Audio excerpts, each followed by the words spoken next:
Culture Soccer.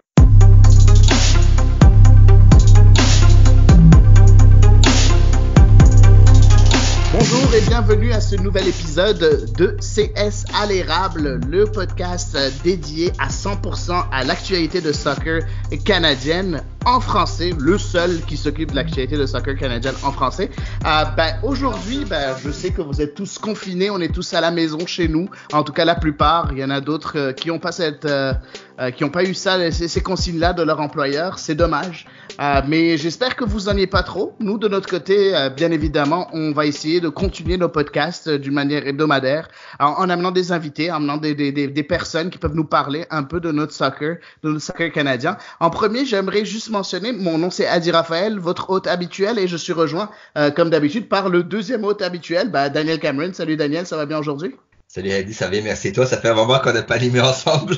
Ouais, c'est vrai, ça fait 2 semaines où c'était une fois toi, une fois moi. Donc voilà, ça fait 3 semaines qu'on n'a pas animé ensemble. Et puis cette fois-ci, on s'est dit, écoute, on va se retrouver parce que on a un invité de marque. On a une personne importante qui est ici avec nous. C'est Monsieur Samir Rib qui est ici. Bonjour Samir, ça va bien aujourd'hui? Oui, bonjour à vous. Oui, écoute Samir, oui, pour ceux qui ne te connaissent pas, je sais que beaucoup de nos éditeurs te connaissent parce que tu es quand même quelqu'un de très impliqué dans le soccer québécois. J'aimerais que tu te présentes. Est-ce que tu peux te présenter à nos auditeurs pour ceux qui ne savent pas exactement ce que tu fais et quels sont tes rôles? Voilà, alors très rapidement, je suis à Québec depuis 36 hivers. Moi, je les compte en hiver. J'ai survécu. Je suis arrivé, donc je suis d'origine tunisienne. Je suis arrivé ici à 20 ans, j'ai 56 ans aujourd'hui. J'ai fait mes études à l'Université Laval et je suis tombé en amour avec le Québec, avec la ville de Québec, et j'ai décidé de rester ici. Et puis, j'ai réalisé un rêve qui est celui de vivre du soccer, parce que moi, j'ai des études en sciences politiques et une maîtrise en relations internationales.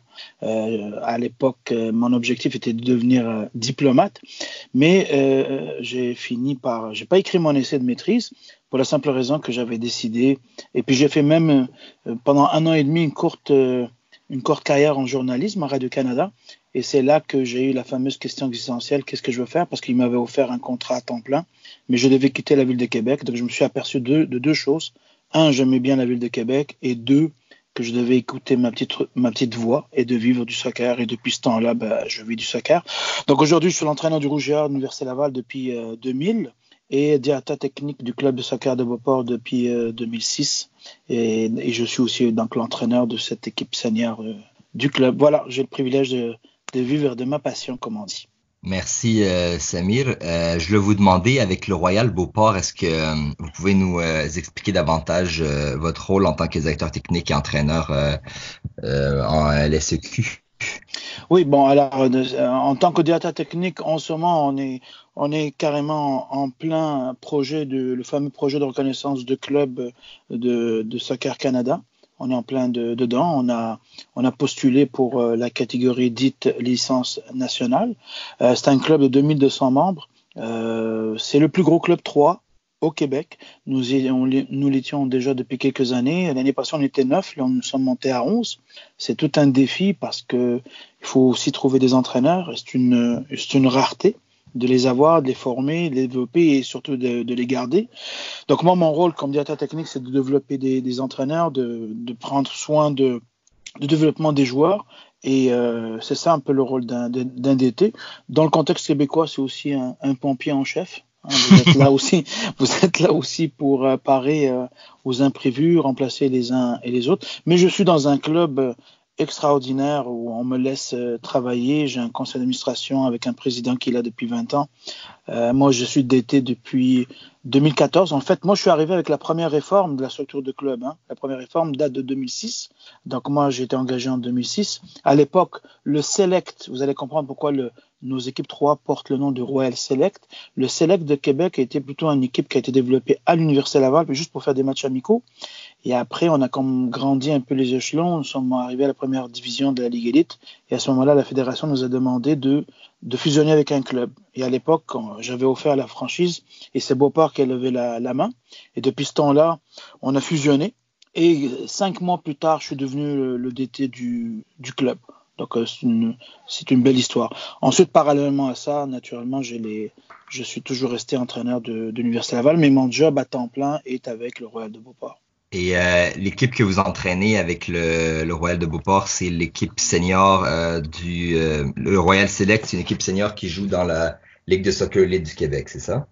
Exactement. Donc depuis la fusion en 2006 avec Beauport, c'est devenu le Royal Select de Beauport. C'est une équipe qui, je pense, depuis 2009, on a participé à 7 championnats canadiens avec une récolte d'une médaille d'or et 2 médailles d'argent. On a un club 3 qui est très performant parce que pour l'ensemble de nos équipes, je pense qu'on a un total de 10 médailles, dont 5 or, avec les équipes U16, U17 et senior féminine. D'ailleurs, le senior féminin a gagné la médaille d'or pas plus tard que l'année dernière, avec l'autre Samir, parce que nous sommes 2 Samir. Donc c'est Samir Alakati qui, en passant, a une année exceptionnelle parce que c'est aussi l'entraîneur de l'équipe collégiale de Cégep Sainte-Foy 3A. Et en l'espace d'un mois, il a gagné les championnats canadiens civils avec le senior et le championnat canadien collégial 3 avec Sainte-Foy. Donc voilà, au niveau 3, nous sommes un club qui a déjà fait ses preuves. On est monté d'une équipe 3 en 2006 pour être 11 en 2020. Pardon. Parfait. Et vous avez parlé du programme de reconnaissance des clubs. Est-ce que vous pourriez nous en donner davantage? Parce que je sais que c'est encore obscur pour beaucoup de gens. Donc, mais juste une précision pour nos auditeurs qui sont pas familiers avec la Ligue de soccer élite du Québec. C'est le plus haut niveau de compétition provinciale. Au niveau senior, c'est ce qui est en dessous de la PLSQ, si je me trompe pas. C'est bien ça, Samir? Absolument, absolument. Donc, pour faire l'histoire courte, vite, à propos du projet de reconnaissance de club, il faut voir qu'il y a eu 2 réformes majeures dans le soccer québécois. La première, qui était en 2006, donc ça, c'était pour développer la structure de club. La deuxième, c'est celle de Soccer Canada, qui vient nous arriver et puis qui va être mise en place en 2021. En fait, il s'agit de quoi? Il s'agit d'un programme de certification de club. Il y a 4 catégories offertes. Il y a le soccer de qualité, niveau régional, niveau provincial et niveau national. Nous, le club de Beauport, on a postulé pour le niveau national. En résumé, c'est quoi? Pour moi, c'est un virage qualitatif au niveau administratif, au niveau technique. Je pense que c'est un virage très important parce que, vous le savez mieux que moi, nous sommes dans un horizon motivant et stimulant. Il y a le projet de reconnaissance de club qui va commencer en 2021. On a eu la CPL qui a démarré l'année dernière. On a donc la Coupe du Monde en 2026. Donc, quelqu'un de visionnaire se dit les prochaines années, ça va être les années du soccer. Et on n'a pas le droit de se rater parce que moi, avec ce projet de reconnaissance de club, j'ai l'impression que mon mandat de directeur technique ou même d'entraîneur, il prend tout un sens. Ce serait de développer des joueurs pour l'équipe nationale en haut. Donc tout prend son sens et j'applaudis moi et j'accueille positivement ce projet-là, même s'il est très exigeant financièrement parce que nous devons former beaucoup d'entraîneurs. Mais c'est vraiment un virage qualitatif pour mieux structurer nos clubs. C'est une très bonne nouvelle. Également, au niveau du club, je voulais vous demander, il y avait eu des rumeurs il y a quelques semaines ou quelques mois que, vous savez, petit rappel à nos auditeurs, il y a quelques mois, on a appris que le Dynamo de Québec ne jouera pas en 2020 en PLSQ. En PLSQ, exactement, la première ligue de soccer du Québec, qui est le réseau, le plus haut niveau de soccer au Québec, qui est, si on veut, la 3e division du Canada, qui est un réseau semi-professionnel, même s'il est plus semi que professionnel. Et là, je voulais vous demander... Il y avait eu des rumeurs à l'effet que le Royal Beauport allait monter son équipe élite, le Royal Select en fait, en PLSQ. Est-ce que vous pouvez nous en dire plus à ce sujet? Oui, absolument. En fait, ce n'est pas une rumeur, c'est un objectif pour nous. À titre de rappel, en 2012, quand la PLSQ a été créée, c'est le Royal de Beauport qui était pressenti pour y aller. On venait de sortir d'une saison exceptionnelle, on était dominant sur la scène provinciale depuis plusieurs années. Mais par contre, à l'époque, on avait jugé que financièrement, on ne pouvait pas y aller dans ce projet-là. Donc, ce qu'on a dit, on s'est tourné vers l'ARS à Québec, puis on leur a dit que nous, on pensait que pour le bien du soccer, que c'était mieux que ce soit un projet régional. C'est exactement ce qui s'est passé. Je pense que le Dynamo est rentré 2 ans plus tard. Donc, au départ, c'était nous le club de Beauport qui était pressenti. Aujourd'hui, la donne a changé pour plusieurs raisons. D'abord, au niveau de Dynamo, je pense que au niveau régional, beaucoup de clubs ont dit qu'ils ne voulaient plus financer cette équipe-là. Les clubs sont pris plutôt dans des situations où ils doivent s'occuper de développer leur propre structure. Et de toute façon, n'oubliez jamais que la PLSQ a été faite pour les clubs, pas faite pour des ARS. Si l'ARS Québec l'a fait, c'est pour le bien de tous, pour des raisons financières. Aujourd'hui, la donne a changé avec l'arrivée de ce fameux projet de reconnaissance de club. Et nous, on s'est dit que ça serait juste normal, nous sommes déjà le plus gros club 3, ce serait juste normal qu'on puisse avoir une équipe en PLSQ, garçons et filles, pour l'année prochaine. Donc, et ensuite, si jamais le projet de la CPL se concrétise, et j'ouvre une parenthèse, c'est certain qu'avec le contexte actuel du coronavirus, j'ai peur que le projet pour 2021 va être repoussé, mais l'idéal pour nous, c'est que si jamais on a une équipe de PLSQ dans notre club, et on a une équipe de CPL à Québec, à ce moment-là, on aura comme une continuité. Notre jeune dans la région va rêver de pouvoir devenir un joueur professionnel dans sa propre ville, puis il aura une verticalité au niveau des services. Et moi, c'est mon objectif avant la fin de ma carrière, j'espère que ça viendra pas vite comme technicien, c'est que ma ville de Québec puisse avoir une équipe pro, parce que la ville de Québec, je pense que ce serait le prochain et peut-être un des meilleurs marchés actuellement. Et par rapport à ça, je voulais vous demander également par rapport à la PLSQ, là, il y a le Dynamo, vous avez expliqué pourquoi c'est le Dynamo qui a pris le relais en 2012. Est-ce que vous pensez que, parce que là, on a vu cette année en PLSQ, les équipes annoncées étaient toutes dans le Grand Montréal, à part Ottawa qui s'est rajouté à la dernière minute. Oui. Est-ce que vous croyez que la Ville de Québec peut soutenir 2 clubs de PLSQ? C'est sûr que si on va faire une très, très, très bonne équipe, je vous dirais honnêtement, une équipe serait mieux pour avoir les meilleurs. Mais si la PLSQ permet à un club de se structurer et puis d'avoir une sorte de, comment dirais-je, c'est ça, d'avoir un avantage structurel pour sa clientèle, pour ses jeunes, oui, pourquoi pas. Après, ce qui est particulier, c'est que nous sommes engagés dans une double course, c'est-à-dire que trouver d'abord beaucoup d'argent pour le club parce qu'on veut rentrer dans la licence nationale, la catégorie 1, et parallèlement à ça, il faut trouver de l'argent pour la PLSQ. Je ne suis pas convaincu qu'on puisse être 2 clubs actuellement à court terme. Si on fait ça, les forces vont se séparer, mais possiblement à moyen terme, parce que la région de Québec a toujours été très forte au niveau senior. Et puis, n'oubliez pas que c'est le plus gros bassin de joueurs dans la province. Et je pense qu'à moyen terme, ça pourrait être le cas. Mais je pense qu'à court terme, une seule équipe pour faire la meilleure équipe possible, ce serait mieux sur le plan sportif. Elle ouvrira la porte ou elle ouvrira le chemin à d'autres clubs.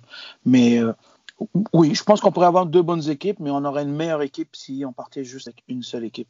C'est ça, déjà commencer par une, recommencer par une, on va dire, pour après, bien évidemment, ouvrir la porte à d'autres projets au cas où, ce qui est très, très logique, selon moi.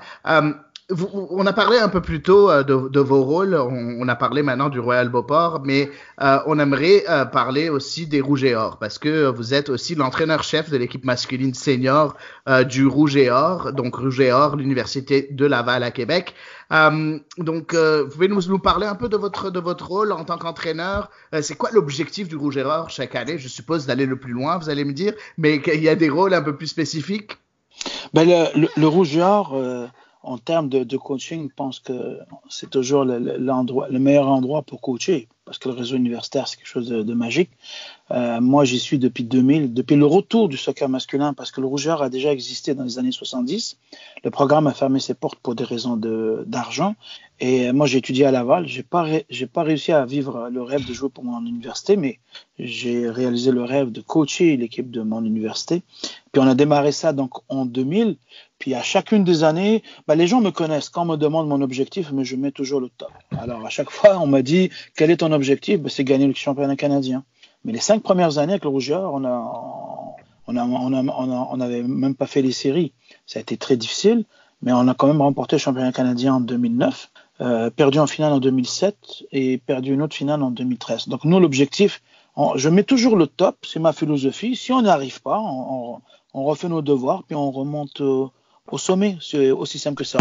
Puis le réseau universitaire, pour ceux qui le connaissent, c'est un endroit merveilleux pour pouvoir travailler comme coach parce que vous avez les meilleurs, vous avez les installations, ils sont très bien traités, ils ont des vestiaires de pro, une clinique médicale. Pour ceux qui connaissent les installations universitaires Laval, elles sont extraordinaires. On a 4-5 terrains synthétiques, on a même le privilège d'avoir un stade couvert. Donc, tous ceux qui jouent dans le réseau universitaire savent qu'ils sont traités carrément de façon professionnelle. Et nous, comme entraîneurs, ça nous pousse à être encore de meilleurs, puis on a accès à des moyens. Par exemple, je suis très bien placé, les gars, pour le comparer, faire la comparaison. J'ai pas les mêmes moyens avec le Royal Select senior masculin qu'avec le Rouge et Or. C'est quelque chose que j'avais entendu parler d'ailleurs. Je sais pas si vous êtes au courant. Il y avait eu un rapport qui avait été demandé par la PLSQ ou Oui. et pour situer un peu la ligue dans le contexte québécois et canadien. Puis une des conclusions, c'était justement que le réseau universitaire est beaucoup mieux structuré. C'est des autobus nolisés pour les équipes. Il y a des meilleures installations. Les entraîneurs sont payés à temps plein. Donc c'est une réalité en Amérique du Nord qui est particulière dans le sport universitaire, là. Oui. Ouais. En fait, non, j'allais dire, mais ça changera pas. Même si je viens d'ailleurs, j'ai grandi ici, moi, tout mon coaching, je l'ai appris ici. Et puis, après quelques années, vous comprenez une donnée fondamentale, c'est que le sport institutionnel, le sport scolaire, fait partie, est dans le sang, du sport, de la culture sportive nord-américaine. Ça changera jamais.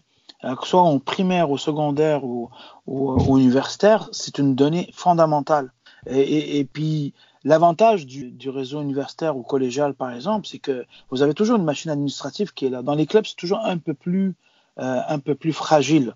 Ce sont beaucoup plus de bénévoles qui travaillent là, etc. Alors que dans les universités et collèges, ce sont des gens qui sont là.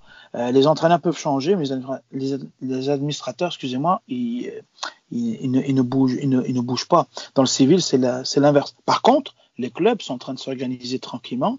Il y a de la place pour les deux. Par exemple, quand je vois le profil des joueurs qui jouent en PLSQ, sont tous des anciens joueurs universitaires, mais un peu plus vieux et un peu plus expérimentés. C'est un peu ça la réalité. Ou des très bons joueurs qui, eux, n'ont pas fait d'études, ou ont fait des cursus plus courts, des techniques, des DEP, etc. Mais c'est vrai que ce sera très difficile d'égaler les organisations comme les organisations universitaires. Mais la question n'est plus là. Je pense que la PLSQ, au début, c'était difficile. Aujourd'hui, je pense qu'elle a fait ses preuves. Et je trouve que le projet de reconnaissance de club vient de donner un sens. Et surtout, les gars, vous le savez, avec la Coupe Amway et le championnat canadien, ça change tout. Ça change tout. Ça donne un espoir pour ces équipes-là. Hein. On fait toujours le rêve de voir, par exemple, Blainville jouer contre l'Impact de Montréal au Stade Saputo. Exactement. La dynamique a changé pour la PLSQ. Mais pour l'universitaire, vous en avez parlé un peu de vos performances au championnat canadien. Vous pensez quoi du niveau U-Sport, là? Parce que c'est l'occasion pour vous de vous mesurer à d'autres universités dans d'autres provinces, parfois très éloignées. Vous pensez quoi du niveau général du réseau U-Sport? Il est très élevé. Il y a aucun doute là-dessus. Très élevé parce que ces équipes-là, d'abord, s'entraînent 4-5 fois par semaine, ont des préparateurs physiques, et ils font des séances vidéo. Et je vous dirais que l'encadrement du réseau universitaire, des fois, il est même supérieur aux produits sur le terrain. Ils sont vraiment traités comme des pros. Et en termes de niveau de jeu, c'est très intéressant. Il n'y a aucun doute là-dessus. La comparaison avec la PLSQ, c'est que la PLSQ, comme je vous l'ai dit tout à l'heure, ce sont souvent des anciens joueurs universitaires, mais un peu plus vieux, plus expérimentés. Donc, c'est un niveau très intéressant. Mais je pense que c'est l'une des meilleures équipes universitaires jouant en PLSQ. Elle finirait dans les deux premiers, aucun doute là-dessus. Ouais, en fait, c'est drôle. J'étais à la demi-finale du championnat U-Sport de 2019. Et puis, j'avoue que moi, c'était la première fois que je regardais vraiment un tournoi universitaire de cette envergure-là. Et puis, j'ai beaucoup aimé le niveau. C'était vraiment un très, très, très bon niveau. J'ai vraiment apprécié de regarder ce match-là. Mais passons outre le programme universitaire. C'est sûr, vous avez parlé un peu plus tôt. Tu as parlé un peu plus tôt, Samir. Tu as parlé de la possibilité, bien évidemment, d'avoir un club de CanPL à Québec. la possibilité, c'est sûr. On sait qu'il y a déjà plusieurs groupes d'investisseurs qui sont en discussion. David Klanahan nous l'avait dit à maintes reprises. C'est rien d'officiel encore, mais il y a des discussions qui sont là. Vous pensez quoi de ce niveau-là de la CANPL? Pour une première année, c'était quand même... Nous, on le suit de semaine en semaine, on fait des épisodes là-dessus parce qu'on a été très, très impressionnés par ce niveau. Pour une première année de soccer professionnel, c'était quand même presque inespéré d'avoir un niveau aussi élevé, n'est-ce pas? Ah, absolument. Et d'ailleurs, ce qui est bien, c'est que tous les indices sont positifs. Le niveau, moi, je dis pas que j'ai été surpris, je dirais que je suis content que le niveau soit intéressant parce que c'est un défi, hein. C'était pas normal que notre pays n'ait pas une ligue à travers toutes les provinces, donc une ligue nationale. Je me rappelle, il y en avait une il y a très longtemps. Ça, c'est à l'époque où le Canada a participé à sa seule et unique Coupe du Monde en 1986. Oui. Ce pays est tellement grand, c'est un défi. On n'est pas très nombreux dans ce pays-là. Vous savez que le défi numéro 1, c'est le transport. Et que cette ligue-là ait pu naître, c'est magnifique. Mais il a fallu quand même l'aide de certains propriétaires qui sont derrière ce projet-là, comme vous le savez mieux que moi, qui sont derrière les équipes de football, de la Ligue canadienne de football. Donc, il fallait démarrer ça. Mais moi, quand je vois Volkswagen, Nike, signé avec eux, c'est très intéressant. Quand je vois par exemple la CPL signer un partenariat avec le réseau universitaire canadien, je trouve que bravo. Pourquoi? Parce que ils sont engagés à drafter les meilleurs joueurs universitaires et je trouve que ça fait rêver tout le monde et c'est très très très bien pour notre soccer à nous. Parce que avant, vous savez, la marche est très est très haute pour un jeune qui rêve. Il se dit bon, qu'est-ce qu'il me reste? Je joue dans 3, après je joue PLSQ. Là, il pense au collégial 3, universitaire. Mais pour lui, la MLS et l'impact, c'est très, très loin.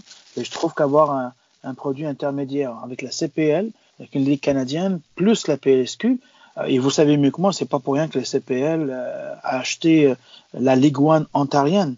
Donc, il y a même des rumeurs qui disent qu'ils veulent acheter la PLSQ québécoise. Donc, je trouve que ce sont de très bonnes nouvelles pour notre soccer. Ouais, ben j'en avais parlé avec David Klanahan, puis il dit que ils ont entamé un contact et tout, puis ça sera à voir. Là. C'est sûr que ça pourrait être intéressant parce que la Canadian Premier League a un contrat avec Mediapro, où les chaînes sont diffusées sur une plateforme en ligne et tout. D'ailleurs, je voulais vous demander par rapport à la CanPL, vous avez pu constater les 2 premières années. Ben il y a eu 2 drafts pour l'instant là. Pour nos auditeurs qui ont déjà oublié, le draft, c'est qu'en fait, chaque équipe, à tour de rôle, recrute un joueur qui joue dans le réseau universitaire. Et contrairement à d'autres sports en Amérique du Nord, le draft Q-Sport permet aux joueurs de jouer pendant la saison de la Canadian Premier League et après ça, soit de rejoindre leur université, soit de terminer la saison, tout dépendant de comment ça s'est passé, là. L'année passée, il y a des joueurs qui sont restés, il y a des joueurs qui sont retournés aux études. Il y a eu pas mal de belles surprises, notamment Joel Waterman qui maintenant est à l'Impact de Montréal. Il avait été recruté via le Draft U-Sport, le draft de 2018 pour la saison 2019. Donc il y a eu des très bonnes surprises. Je veux savoir, vous, c'est quoi votre opinion là-dessus sur ce genre de draft-là? Mais c'est incroyable, les joueurs qui sont déjà là, que ce soit l'année dernière ou cette année, pour la saison à venir. Je suis resté un peu en contact avec eux. Ils me disent que c'est très professionnel et que c'est génial que de gagner de l'argent en jouant au foot en restant au Canada. Je trouve que c'est bien. Juste ce partenariat-là avec le réseau universitaire, si vous aviez vu un peu la lueur dans la magie dans les yeux de mes joueurs, mais pour certains d'entre eux qui ont encore un espoir, et pour eux, juste ce partenariat-là les fait rêver. Je trouve que c'est très très bien pour notre soccer, il n'y a aucun doute là-dessus. Je trouve qu'on est la CanPL, comme vous l'appelez, elle a eu l'intelligence de faire ce lien-là avec le réseau universitaire. Et franchement, ça va venir engager plus de monde. Ce qui manque maintenant, c'est un secteur féminin au niveau canadien. Exactement, on en parlait d'ailleurs la semaine passée avec... La semaine, ça a créé beaucoup de flamèches dans un des épisodes qu'on a fait avec nos amis Alex Granguerouzic et Georges Sanchez. Mais bon, c'est effectivement, moi, c'est quelque chose que je voudrais, bien évidemment, qui soit fait au Québec et au Canada en général par rapport au foot pro féminin. Vous avez parlé un peu plus tôt, Samir, tu as parlé par rapport à Québec et la CanPL au Québec. Je vais pas te reposer la question de ce que tu en penses parce que tu y as déjà répondu. Mais est-ce que tu penses que ça va pousser des joueurs des joueurs universitaires ou des jeunes joueurs à embrasser la carrière professionnelle? Et est-ce que, en fait, ma question, je vais la simplifier un peu plus. Est-ce que dans ta carrière, dans ta énorme carrière, est-ce que tu as vu des joueurs qui avaient le potentiel de devenir professionnels, mais qui l'ont pas fait parce qu'ils n'avaient pas cette opportunité-là? Et est-ce que tu penses que ça va ouvrir la porte à des joueurs à finalement faire le saut et embrasser une carrière professionnelle? Très bonne question. En passant tout à l'heure, je vais juste repréciser là-dessus le fait que la CanPL recrute des joueurs et les garde durant l'été, il les libère, parce que souvent, ils libèrent le 15 août pour finir leurs études et finir la carrière universitaire. Je trouve que c'est merveilleux parce qu'ils ont le meilleur des deux mondes. Je ferme la parenthèse. Par rapport à la CanPL à Québec, ce que je sais, c'est que le marché est mûr pour ça. Je sais qu'il y a plusieurs groupes. Il n'y a rien de concret, mais la détermination est là. Les autorités politiques sont pour. Ce qui est triste en ce moment, c'est que le contexte ne s'y prête pas avec ce qu'on sait. Mais c'est certain, la volonté politique et les gens d'affaires, elle est là. Le défi, c'est si on a cette équipe-là à Québec, à court terme, elle jouerait au PEPS, l'Université Laval, mais à moyen et à long terme, il faudrait construire un stade de 5-6 000 places. Parce que pour que ce projet-là lève, il faut qu'il y ait une ambiance. Et au PEPS, malheureusement, il y a une piste de l'athlétisme qui sépare le terrain des gradins et ça tue l'ambiance. Mais sinon, oui, il y a quelques groupes, mais il y a quelques groupes qui ont même fusionné pour travailler ensemble. On sait que ça va venir. La question c'est une question de temps, quoi. C'est une question de temps, effectivement. Il y a des groupes sérieux, puis il y en a moins sérieux. Et puis après, c'est sûr que moi, comme technicien de la région de Québec, je souhaite que notre ville ait une équipe pro parce que pour les jeunes, ça va être quelque chose d'extraordinaire. Et en plus, ce qu'il faudrait faire, c'est que cette équipe future, un jour à Québec, il faudrait qu'elle ait des talents locaux. Et honnêtement, pour répondre encore plus précisément à votre question, j'ai quand même eu le privilège d'avoir coaché les équipes du Québec pendant 5 ans. Et j'en ai vu des jeunes de chez nous là, grimper tranquillement puis devenir pro. Et les observateurs internationaux, quand ils viennent analyser notre foot, ici, ce qu'ils nous disent, c'est que jusqu'à l'âge de 12-13 ans, on fait un bon travail. Notre défi, c'est après. C'est d'avoir des entraîneurs de très haut niveau pour développer notre belle jeunesse. Pour ça que j'accueille le projet de reconnaissance des clubs avec beaucoup de positivisme, parce que nous sommes rendus là. Alors, la question, est-ce qu'on en a des jeunes qui sont capables? La question est oui. Il ne faut pas avoir de complexe. Et je pense que l'Académie de l'Impact de Montréal, donc à sa tête Philippe Olafroy, qui fait un travail extraordinaire, est une très bonne réponse parce qu'on a beaucoup de jeunes de l'Académie qui sont engagés par d'autres clubs. Il y en a même qui sont allés à Vancouver. Le talent est là. Il ne faut plus avoir de complexe. Hein. Le talent est là. Il faut juste maintenant nous donner les moyens pour les développer. D'ailleurs, il y a eu Anthony Jackson-Hamel qui vient de la région de Québec. Est-ce qu'il a joué dans votre club? Anthony, il n'a pas joué dans mon club, mais je l'ai eu dans mon groupe quand il était au sport-études. D'accord. Et quelle trajectoire! Et d'ailleurs, c'est un cas très particulier parce que sa mère a tellement cru en lui qu'elle a déménagé à Montréal. Sur le plan professionnel, elle a déménagé à Montréal. Donc, c'est le genre de maman qui a tout fait pour son fils. C'est un bon exemple. Hein, vous voyez, c'est magnifique.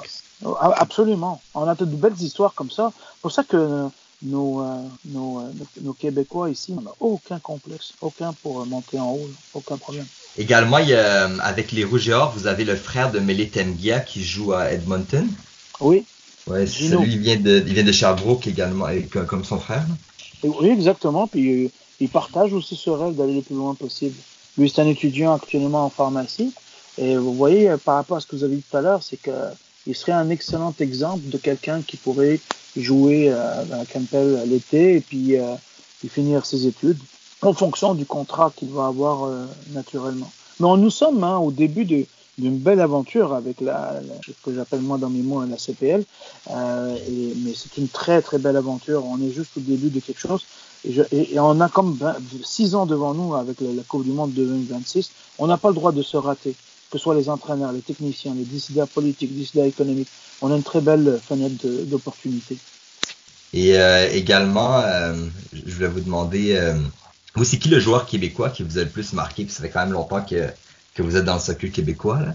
À travers ces années-là, c'est qui vous a le plus marqué? Je peux vous donner l'exemple d'Andrew Hainaut. Oui, André Hainaut, oui. Qui a joué à l'Impact. Là, il est en Europe, si je ne me trompe pas, il est en Allemagne. Exact. Il est en Allemagne, je pense, en deuxième division, si je me trompe pas, c'est ça? Oui, exact. Je pense qu'il est là-bas. Je pense à Andrew, pourquoi? Parce que pour moi, c'est un des premiers. Moi, je l'ai coaché aux équipes du Québec. Et je l'oublierai jamais. Il jouait en milieu de terrain. On était au championnat canadien à Saskatoon. Et puis, je l'ai transformé en défenseur central. Il était vraiment pas content. À un moment donné, il s'est mis à pleurer. Je dis, Andrew, qu'est-ce qui se passe? Il m'a dit, si je joue en défense centrale, je ne serai pas dépisté, détecté, je serai pas vu. Et depuis ce temps-là, il a commencé à jouer en défense centrale. Et quand on a joué avec l'Impact, ce garçon-là m'a envoyé son maillot de match pour me dire merci. Et je prends son exemple, pourquoi? Parce que il a toujours cru en lui.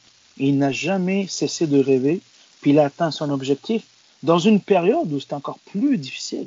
C'est pour ça que je lui lève mon chapeau. Celui qui joue maintenant le rôle d'ambassadeur du soccer québécois, puis vous le connaissez très bien, c'est Samuel Piette. Je trouve qu'il joue très bien. Il y a Patrice Bernier qui a joué ce rôle d'ambassadeur pour le soccer québécois, mais on en a plusieurs comme ça. Et puis il faut continuer. Espérons qu'on ait encore plus de Québécois sur l'équipe nationale. Ça commence parce que si vous analysez bien la scène nationale au niveau de l'équipe canadienne, au niveau du staff, c'est incroyable la chance qu'on a. Et ça, c'est grâce à une personne en particulier aussi. Puisque c'est John Elfman qui coach l'équipe nationale. Il avait avec lui Andrew Olivieri. Et Andrew Olivieri a engagé un peu plus de gens du Québec. Et puis, ça fait du bien parce qu'il y a quelques décennies, c'était très difficile d'avoir des gens de chez nous là-bas. Et puis pourtant, nos techniciens ont les qualités, ont les compétences. Ça a ouvert le chemin à Valerio Gazzola, qui a coaché l'équipe de la francophonie, qui a coaché les U20 de l'équipe nationale. Mike Vitulano, qui a été adjoint avec Andrew Olivieri à la Coupe du Monde du 7, l'été dernier. Donc ça aussi, c'est une autre évolution. Et maintenant, c'est à nous de former plus de joueurs pour les amener à vivre leurs rêves. Et on m'a toujours posé la question, comment ça se fait que le Canada soit classé, je sais pas moi, 120e, quoi que ce soit. Autrefois, je l'ai toujours expliqué en disant que nos jeunes ils vivent tellement bien dans un pays extraordinaire qu'est le Canada, que des fois, ça leur tente pas de faire les sacrifices pour faire partie du 0,1% de devenir un joueur pro. Moi, je l'ai toujours expliqué comme ça. Ici, ils ont tellement d'autres possibilités de faire leur avenir, et un avenir, on va dire, plus sûr. Parce que vous savez, quand vous voulez être pro, si vous vous blessez, c'est fini. Mais aujourd'hui, on les prépare mieux. On peut mieux les faire rêver parce qu'il y a plus de débouchés. Alors qu'avant, les débouchés, il n'y en avait pas beaucoup. Exactement. Mais vous avez parlé un peu des joueurs québécois qui vous a le plus marqué. Vous avez parlé de André Hainaut. Juste pour préciser à nos auditeurs, il joue à Kaiserslautern en deuxième division allemande. C'est un très grand club, Kaiserslautern. C'est pas un petit club. Donc, c'est quand même s'il est en deuxième division, et il a été longtemps en première division. Donc, c'est pas rien du tout de jouer dans ce genre de club-là. La deuxième chose, vous avez parlé du joueur québécois, mais quel joueur étranger, je parle non canadien bien évidemment, vous a le plus impressionné et vous a le plus marqué en tant qu'entraîneur? Ok, sur l'ensemble de ma carrière? Que dans votre carrière ou en tant qu'observateur du foot. Ok. Donc ça peut être sur la scène internationale. Voilà, exactement. Mais ouais, c'est dur de parler juste d'un athlète. Hein. Moi, j'ai grandi. Je suis d'accord. J'ai grandi avec les premières projections où on voyait Pelé. Enfin, Pelé m'a marqué énormément. Il me marque encore plus parce que je trouve qu'il est resté humble, modeste comme joueur. C'est impressionnant. Donc moi, je vous dirais, dans le passé, il y a eu Pelé. Après, il y a Maradona. Mais Maradona, malheureusement, il est toujours plombé par des histoires extra-sportives, on va dire ça comme ça. Aujourd'hui, il y a deux joueurs qui se démarquent. Et c'est pas pour rien qu'ils ont remporté plusieurs prix, un ballon d'or. Donc il y a Messi. Messi, ce que je trouve génial, c'est que c'est peut-être le joueur qui nous ramène au foot de notre enfance, pour tous ceux qui ont joué dans le foot de rue. Ouais. Et c'est génial de le voir jouer. Et l'autre qui est une machine d'exigence, c'est Ronaldo. Moi, il m'impressionne par sa détermination. C'est vraiment incroyable. Je pense que c'est les deux joueurs aujourd'hui qui servent de modèles, qui sont impressionnants, mais on en a plein d'autres. Mbappé est impressionnant, même s'il a eu quelques épisodes où il commençait à avoir la tête enflée un petit peu. Neymar, c'est un athlète exceptionnel, mais avec une attitude qui n'a pas de tête, déplorable. C'est pour ça que peut-être qu'un jour, peut-être que Neymar ne gagnera jamais le Ballon d'Or, parce que à cause de ça, il y a absolument, il y a beaucoup d'athlètes comme ça intéressants. Parfait. Je suis content que vous avez parlé d'Abedi Pelé, parce que c'est un joueur que j'aime beaucoup. Non, je blague. Je sais que vous avez parlé de Pelé, le Brésilien. Pour ceux qui ne connaissent pas, Abedi Pelé, c'est une star ivoirienne. Ghanéenne. C'est le père le père d'André Ayew et Jordan Ayew, qui a joué à l'Olympique de Marseille. Oui, c'est un excellent joueur. Il fallait que je le mentionne. Donc voilà, je passe à la prochaine question. Vous avez parlé un peu, on a parlé plusieurs fois durant cette entrevue-là d'une possibilité et du fait que c'est une question de temps avant qu'on ait un club à Québec ou au Québec en général de la CanPL. Vous avez parlé aussi de plusieurs entraîneurs que vous avez connus. On a parlé de vous, bien évidemment. Vous avez parlé du deuxième Samir Alakati.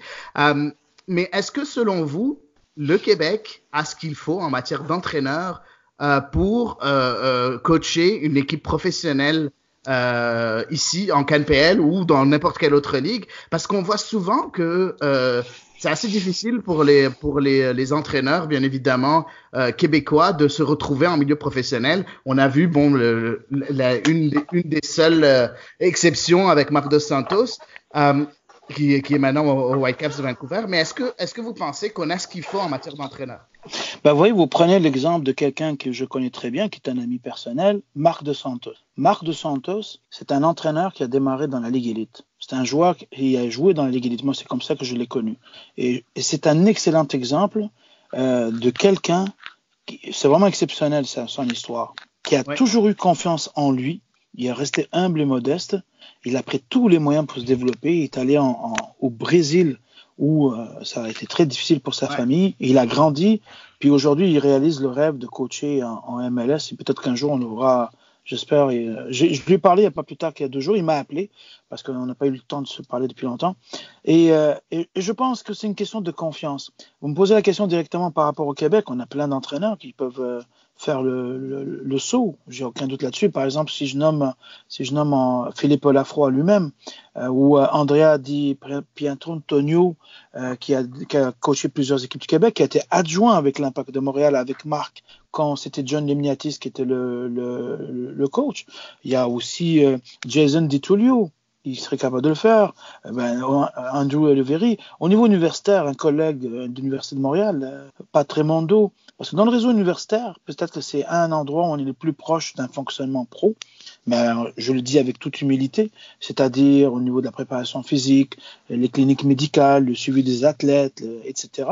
Moi, je pense que nos entraîneurs, si on dit, vous êtes d'accord avec moi les gars, si on dit que les joueurs doivent avoir confiance en eux, travailler pour avancer, c'est la même chose pour les entraîneurs, absolument. Ouais, c'est ce que je pense aussi. Il y a beaucoup de talent ici au Québec, que ce soit au niveau d'entraîneur ou au niveau des joueurs. Et puis, c'est pour ça qu'on a fait ce podcast-là.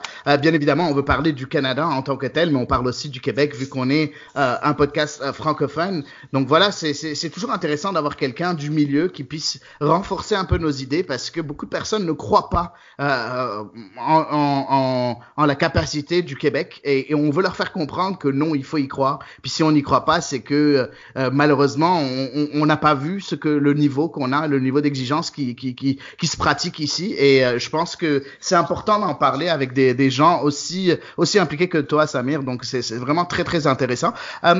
J'aimerais te poser une dernière question, et ça c'est quelque chose qu'on aborde très très souvent ici sur CS à l'érable, parce que c'est sûr, ça nous importe. Tu as parlé un peu plus tôt du Canada, de l'équipe nationale canadienne. Bon, t'as dit qu'ils sont 120e mondial, ce n'est plus le cas. Ils sont 73e mondiaux maintenant, donc il y a eu une grosse montée dans les dernières années, grâce à, bien évidemment, la génération dorée qui vient tout juste de commencer avec les Alphonso Davies, les Jonathan David et ainsi de suite. J'en laisse de côté. On parle de Samuel Piette, Marc-Anthony Kaye, on peut les nommer tous. Vous pensez quoi? Tu penses quoi, en fait, de cette équipe nationale masculine canadienne? Oui, je vois une petite parenthèse. Une des personnes qui a fait beaucoup pour le foot québécois, puis qui le fait aujourd'hui à titre de formateur, c'est Valaio Gazzola. Oui, Gazzola pourrait coacher n'importe quelle équipe. Je sais bien que s'il avait une proposition, il va foncer. Alors, très bonne question par rapport à l'équipe nationale, parce que j'ai toujours suivi les activités de l'équipe nationale, puis à un moment donné, comme tout le monde, on a fini par décrocher. Mais l'arrivée de John Herdman, quand j'ai appris sa nomination avec l'équipe masculine, je me suis dit, enfin, on est sûr d'avoir quelqu'un qui va s'installer dans la durée. On a vu ce qu'il a fait avec les filles. C'est un entraîneur qui a un projet. C'est un entraîneur qu'on sait qu'il va donc prendre son temps pour mettre le projet en place. Et ensuite, effectivement, peut-être qu'il a déjà fait ce calcul, mais c'est pas grave. Et il arrive au bon moment avec cette génération dorée. Honnêtement, là, les matchs de l'équipe nationale l'année dernière, malheureusement, on a perdu contre Haïti. Ça fait tellement longtemps que j'ai pas vu ce niveau-là. C'était exceptionnel. Donc, l'arrivée de John Herdman, pour moi, est un facteur du renouveau du soccer au Canada, parce qu'il est allé, il se promenait dans toutes les provinces, il a vendu le projet de l'équipe nationale, il a un projet de jeu, on le voit c'est quoi le projet de jeu, puis c'est un jeu offensif très agréable. Vous allez me dire, oui, il a les joueurs pour, mais il faut les faire jouer comme ça. Pour ça que je trouve que c'est une bouffée d'air frais, là. Jamais j'ai vu l'équipe nationale canadienne jouer comme ça. C'était à un point que on a commencé un peu à penser que ça, on allait battre Haïti facilement, et là, on est en train d'apprendre à être une grande équipe, mais c'est vrai que c'est une belle génération, puis j'ai hâte de voir. J'espère qu'on pourra se qualifier pour 2022. Absolument. Ouais, je pense que c'est l'objectif principal maintenant. On a parlé de la génération dorée, mais ceux qui viennent juste derrière, qui ont 16, 17, 18 ans, ils sont tout aussi bons, et c'est ça qui est intéressant, c'est que le bassin de joueurs de cette équipe nationale masculine est quand même énorme. On parle de joueurs qu'on a vus juste un peu lors du camp de janvier, et c'est ça qui est intéressant, c'est qu'il y a une continuité. Ce n'est pas une seule génération, puis après il y a rien. Il y a vraiment de bons joueurs qui viennent après, et c'est ça qui est intéressant. On a parlé un peu du programme masculin. J'aimerais parler du programme féminin, même si je sais que tu ne coaches pas au niveau féminin, mais je suis sûr que tu as ton avis là-dessus. Il y a beaucoup de monde qui pense que c'est la fin de la génération dorée du côté de l'équipe féminine, avec bien évidemment Christine Sinclair qui devrait prendre sa retraite assez vite. Elle a 36 ans. Beaucoup disent qu'à la fin des Jeux Olympiques, si jamais Jeux Olympiques il y a, elle devrait tirer sa révérence, avec bien évidemment toutes ces grandes joueuses-là qui ont gagné 2 médailles de bronze aux Jeux Olympiques, qui commencent à se faire un peu plus âgées.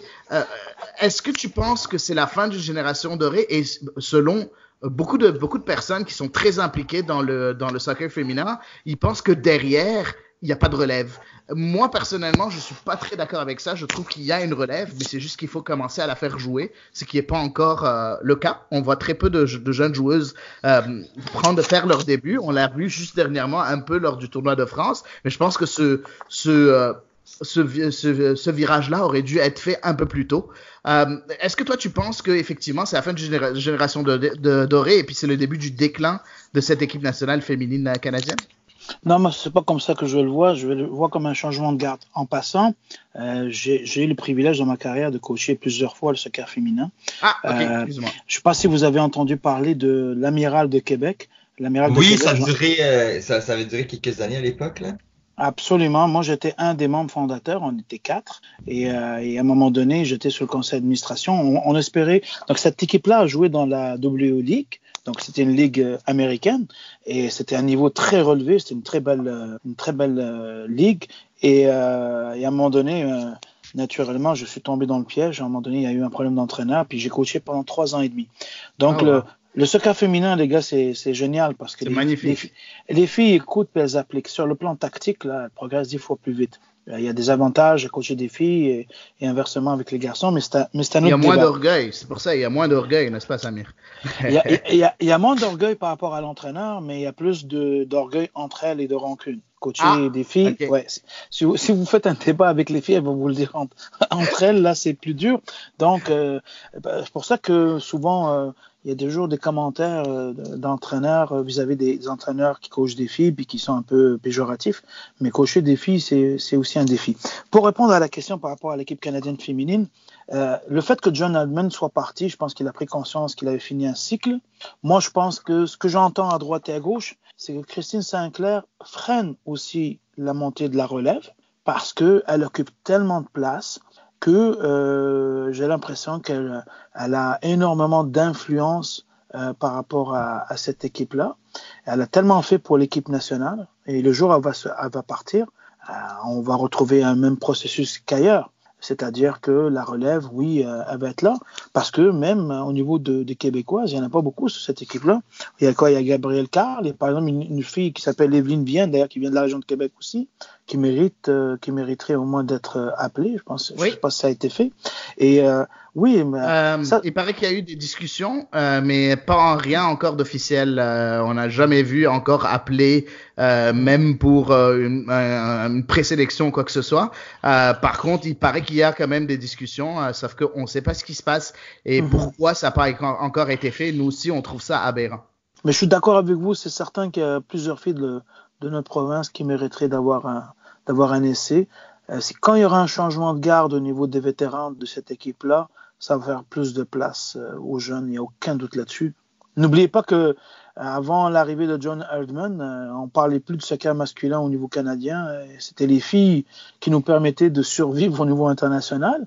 Et rappelez-vous, on a eu des décennies où le soccer féminin était une des puissances au monde avant que les autres équipes du reste du monde, surtout européennes, investissent dans le soccer féminin. Et vous avez vu, aujourd'hui, nous sommes dépassés. Oui, effectivement, on est un peu dépassé. On est 8e mondiaux maintenant. Pendant un moment, on était 4e mondiaux. Mais bon, après, on n'est pas encore... l'écart n'est pas encore assez conséquent avec ces équipes-là. Par contre, il commence à se creuser. Et c'est ça qui est dangereux. Il faut vraiment profiter de ce changement de garde, le faire le plus rapidement possible pour continuer à progresser. Samir, j'aimerais beaucoup te remercier d'être venu ici à CS à l'érable pour nous parler un peu de soccer canadien en général. Je sais pas si Daniel, tu as d'autres questions à poser à Samir? Non, de mon côté, honnêtement, j'ai vraiment apprécié. Vous avez répondu à beaucoup de questions. Tu sais, les deux, on est Montréalais, là, donc pour nos auditeurs qui l'avaient pas remarqué. Donc, c'est bien d'avoir pour nos auditeurs. Mais pour de vrai, c'était bien d'avoir un portrait. Surtout que vous êtes dans le domaine universitaire et dans le domaine club. Donc, on a vraiment eu droit à un portrait global de la situation du soccer à Québec. Puis, si je peux me permettre, je vous espère un club en PLSQ et en CanPL bientôt. C'est gentil à vous. Merci beaucoup, les gars, pour l'invitation. Ça fait plaisir. Merci encore. On espère, je sais que tu as mentionné beaucoup de tes collègues dans l'espoir de prendre un poste dans un club professionnel ici au Québec. Moi, sincèrement, je l'espère à toi. Je sais pas si tu as cette ambition-là d'aller aussi au soccer professionnel, mais je l'espère aussi. Pourquoi pas te voir toi, entraîneur de cette équipe professionnelle au Québec? C'est une très bonne question. J'y penserai 2 fois. Pourquoi pas? Parce que les gars, vous le savez très bien, dans le monde professionnel, vous allez faire quoi? 1 an, 2 ans, 3 ans? 3 ans, c'est ça. Est-ce que je remettrai en question tout l'investissement que j'ai fait, soit avec le Royal, soit avec le Rouge et Or, et prendre le risque de mettre en péril la situation familiale? À l'âge que j'ai, je ne dois pas être égoïste. C'est certain que ce serait magnifique, mais je suis tellement heureux dans mon rôle de développer la base, c'est ce que je fais depuis 36 ans, que je pense qu'on a besoin de gens à tous les niveaux. Et moi, ça me comble très bien ce que je fais au niveau universitaire ou au niveau de mon club. Parfait. Ben écoute, c'est une réponse très honorable de ta part, Samir. Ben encore une fois, merci beaucoup d'être venu ici à ACS à l'érable. On a vraiment eu beaucoup de fun à discuter avec toi de tout ce qui touche le soccer québécois et canadien. Ben t'es bienvenu quand tu veux de nouveau ici à notre émission.